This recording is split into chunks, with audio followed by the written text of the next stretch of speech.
समस्त सद्गुरु श्री साईनाथ महाराज की जय. Sri Sai Satcharitra, Chapter 42. Baba's passing away. Previous indication: averting death of Ramchandra, Dada Patil and Tatya Kote Patil. Charity to Lakshmi Bai Shinde. Last moment.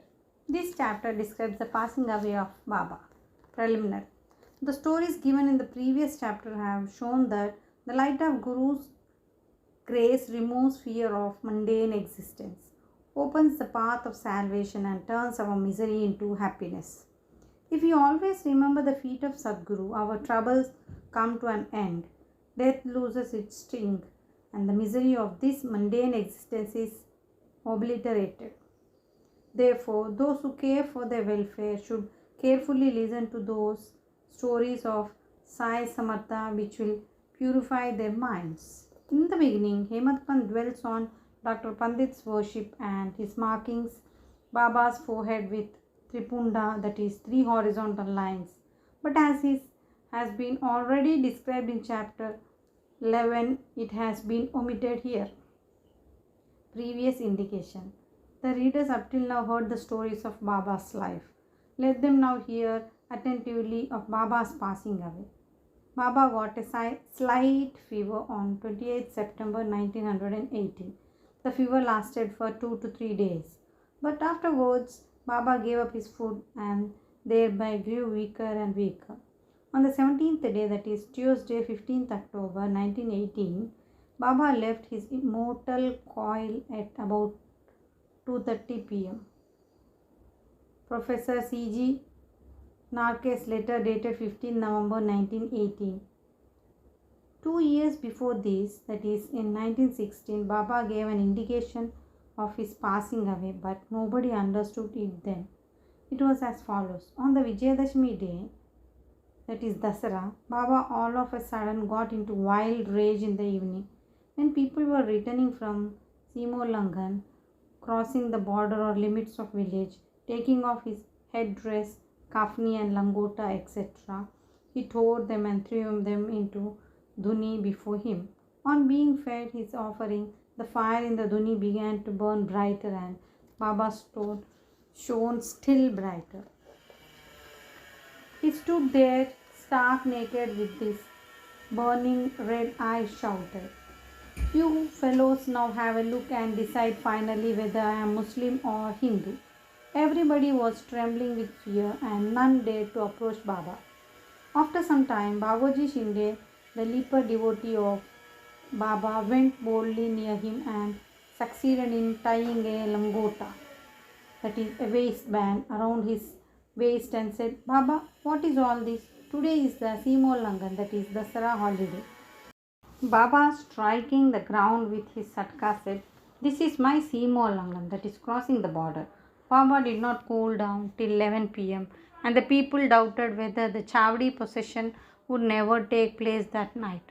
After an hour, Baba resumed his normal condition and dressing himself as usual, attended the Chavdi procession as described before. By this incident, Baba gave a suggestion that Dasara was the proper time for him to cross the border of life, but none understood its meaning then. Baba gave another indication as follows: averting death of Ramchandra and Tatya Patil. Sometime after this, Ramchandra Patil became seriously ill. He suffered a lot. He tried all remedies, but finding no relief, despaired of his life and was waiting for the last moment. Then, one midnight, Baba suddenly stood near his bed. Patil held his feet and said, "I have lost all hopes of life. Please tell me definitely when I shall die." Merciful Baba said, "Don't be anxious. Your Hindu, that is death warrant, has been withdrawn and you will soon recover. But I am afraid of Tatya Patil. He will pass away on Vijayadashmi of Shaka 1840, that is 1918 AD. Do not divulge this to anybody nor to him, for he will be terribly frightened." Ramchandra Dada got well, but he felt nervous about Tatya's life, for he knew that Baba's word was unalterable and that Tatya would breathe his last within 2 years. He kept the secret, told it to none but to Bala Shimpi, Only these two persons, Ramchandra Dada and Bala Shimpi, were in fear and suspense regarding Tatya's life. Ramchandra Dada soon left his bed and was on his legs. Time passed quickly. The month of Bhadrapad of Shaka 1918 was ending and Ashwin was approaching. True to Baba's word, Tatya fell sick and was bedridden, and so he could not come for Baba's darshan. Baba was also down with fever. Tatya had full faith in Baba. Tatya's illness began to grow from bad to worse and he could not move at all, but always remembered Baba. The predicament of Baba began to grow equally worse. The day predicted, that is Vijayadashmi, was impending and both Ramchandra Dada and Bala Shimpi were terribly frightened about Tatya, and their bodies trembling and perspiring with fear thought that, as predicted by Baba, Tatya's end was near. Vijayadashmi dawned at Tatya's pulse began to beat very slow and he was expected to pass away shortly. But a curious thing happened. Tatya remained his death and averted and Baba passed away instead. It seemed as if there was an exchange. People said that Baba gave up his life for Tatya. Why he did so, he alone knows, as his ways are inscrutable. It seems, however, that in this incident Baba gave a hint of his passing away, substituting Tatya's name for his own. Next morning, on 16th October, Baba appeared to Das Ganu at Pandharpur in his dream and said to him, "The masjid collapsed and all the oilmen and grocers of Shirdi harassed me a lot, so I leave the place. I therefore came to inform you here. Go there quickly and cover me with bakkal flowers." Das Ganu got the information also from Shirdi letters, so he came to Shirdi with his disciple and started bhajan and kirtan and sang the Lord's name throughout the day before Baba's samadhi. Himself waving a beautiful garland of Lord Hari's name, he placed it on Baba's samadhi and gave a mass feeding in Baba's name. Charity to Lakshmi Bai.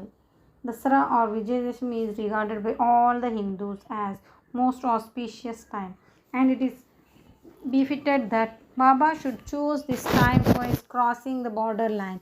He was ailing some days before this, but he was ever conscious internally. Just before the last moment, he sat up without anybody's aid and looked better. People thought that the danger had passed off and he was getting well. He knew that he was to pass away soon and therefore he wanted to give some money as charity to Lakshmi Bai Shinde, Baba pervading all creatures. This Lakshmi Bai Shinde was a good and well-to-do woman. She was serving in masjid day and night.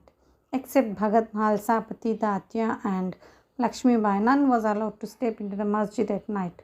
Once while Baba was sitting in the masjid with Tatya in the evening, Lakshmi Bai came and saluted Baba.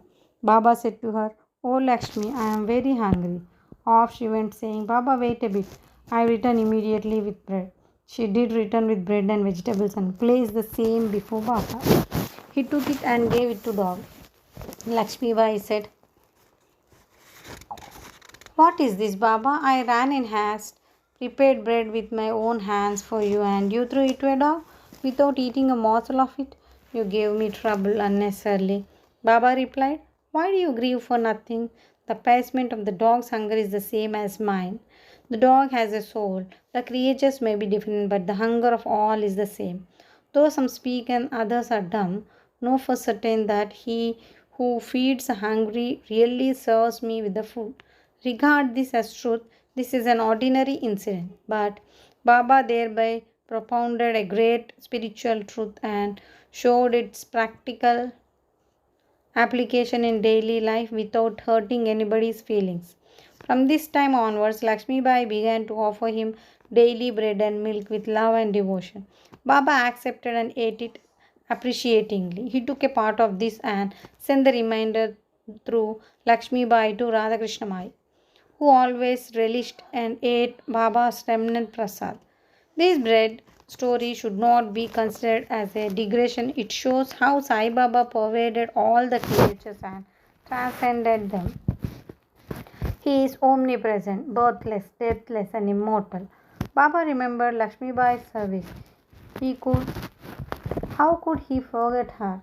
Just before leaving his body, he put his hand in his pocket and gave her rupees 5 and then rupees 4 in all rupees 9. This figure 9 is indicative of 9 types of devotion described in chapter 21. Or it may be the dakshina offered at the time of Simolangan. Lakshmi Bai was a well-to-do woman and so she was not in want of any money. Baba might have suggestion to her and brought to her notice the 9 characters of good disciple mentioned in the 6th verse of chapter 10, Skanda 11 of Bhagavad, wherein first 5 and then 4 characters are mentioned in the first and second couplets. Baba's gift for 9 was she will never ever remember.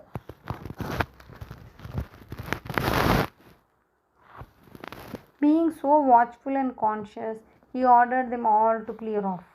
Kaka Sahib Dikshit, Bapu Sahib Bhuti and others were in the masjid anxiously waiting upon Baba. But he asked them to go to Wada and return after meals. They could not leave Baba's presence nor could they disobey him. So with heavy hearts and heavy feet, they went to Wada. They knew that Baba's condition was very serious and that they could not leave him. They sat for meals, but their mind was elsewhere. It was with Baba. Before they finished, news came to them of Baba's shedding the mortal coil. Leaving their dishes, they ran to the masjid and found that Baba rested finally on Bayaji's lap. He did not collapse on the ground nor did he lie on his bed, but sitting quietly on his seat and doing charity with his own hand left the mortal coil. Saints embody themselves and come into the world with a definite mission, and after that is fulfilled, they pass away as quietly, as easily as they came. Bow to Sri Sai, peace be to all.